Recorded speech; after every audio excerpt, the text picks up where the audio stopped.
Well, and you were good. Who had 3 lungs? 3 lungs. Who had 3 lungs on in La Selección like back in the day? I would say Ronaldo did. Who else? Cafu. Well, yeah, Cafu. Roberto Carlos. 3 lungs. Branco, 94. Yes. 3 lungs. 3 lungs. Well, there are some positions where you need to have 3 lungs, right? Yeah. But you also, but they were also very good at the like you said before, you keep it simple, you know? So keeping it simple might sound easy, but I guess it's pretty difficult, right? Because if you do the simple perfectly, then you can do, then you help your team ultimately, right? That's where you used to aim, right? Look, I just watched PSG play this year, right?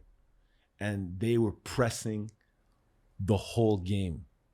Like, that style, pressing, like, I was just like, yo, I just watched real quality football for PSG this year. Like, you're up 3-0, you're still pressing you're still pressing. Mm-hmm. Like, fuck you guys, young system pressing. You need 3 lungs. Yeah. You need 3 lungs. That's it. And this season, now that you guys, you don't have Mbappe, you don't have Neymar, you don't have these guys, it's weird because you have just won a finals game, 5 games, 5-0, right? That was crazy. Yeah. I don't remember a final like that. Yeah. Right? No, but it's just, look, it's just, it is what it is. This is what happened. But it's interesting too, like the style of play with the young guys pressing. Not everybody has that. You have to, it's a mindset thing. But no, shout out to the greats, man. Like, there's no bashing. Shout out to the greats. We're watching. We're fans. We're fans and we're enjoying, and we're like wish the guys the best, because you only have them for a certain amount of time. That's right. Like, come on, we're just fans enjoying this shit. Like, all we can ask for is just give us the drama so we can just be watching and enjoying. Yeah. Well, I used to watch a lot more football when Flamengo actually needed my suffering, So we weren't doing very well along, we've been doing well since 2016, I'd say. And in 2019 it was for my lifetime it was our prime. But I don't feel like Flamengo needs me suffering for the team anymore because things are going well. We are number 1 right now in the Brazilian Championship. So I feel like okay, I'll just move on and stuff.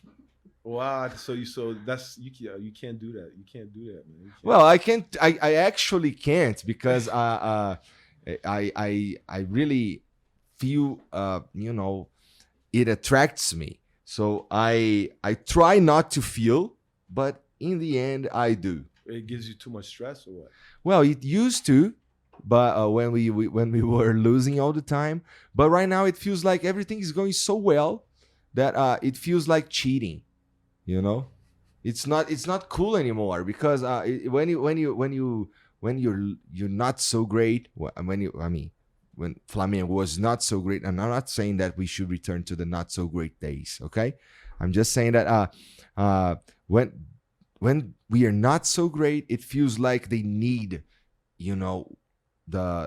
everybody to cheer up and to go to the stadium and to scream and stuff.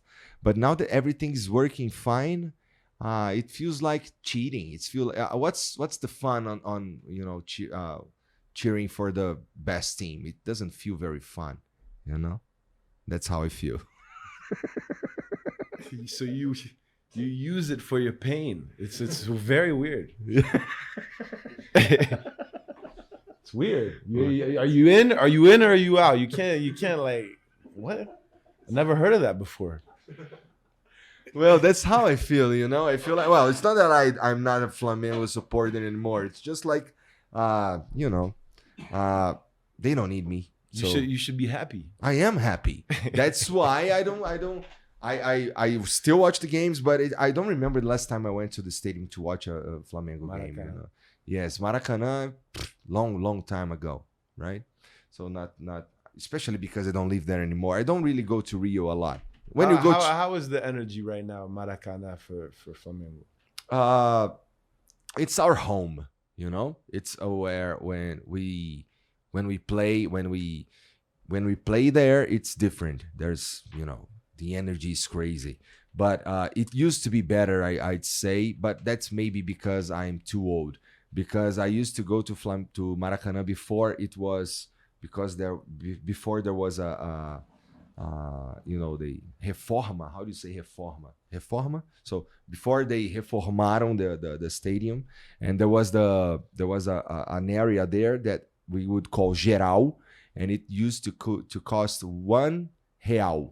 So it was really crowded. I mean, the old Maracanã could, you know, there would be larger crowds there than now. So it used to feel more, you know, the energy used to be more intense, you know. So right now, it's not that it's bad. It's just that it's more gourmet, you know. So I don't know. It doesn't feel very, you know. You know, you say it. I understand. I understand everything you're saying. So it's more curated. Yes. Yeah. But we still have there's still lots of people who go and stuff, but it used to be different. It used to be more popular, I would say. But it's still football. It still works very well here in Brazil. But now that we're having a lot more attention from other sports here. I mean, there's NBA. Last year and probably this year, there was something about the NFL too. So now we Brazilians, we are paying attention to other sports as well, you know, especially because maybe football, we need something new, right? Do you watch other sports apart from basketball and football, soccer? I mean, we have the World Cup that's coming up. So I'm excited about watching, and even the Club World Cup this year. So there's going to be a lot of, you know, even the kids are excited. They don't understand the football thing and the soccer thing in America. It's like, how are they going to pierce this thing? You know? Well, there's Messi there, right? They're trying, but it's just not a part of the culture like how it is here, you know, or how it is in Europe. It's just, it's interesting. But, you know, I can tell you, like, all it is it's the inspiration. Just, you never know. So they got a World Cup over there. Hopefully they can use it to grow it out.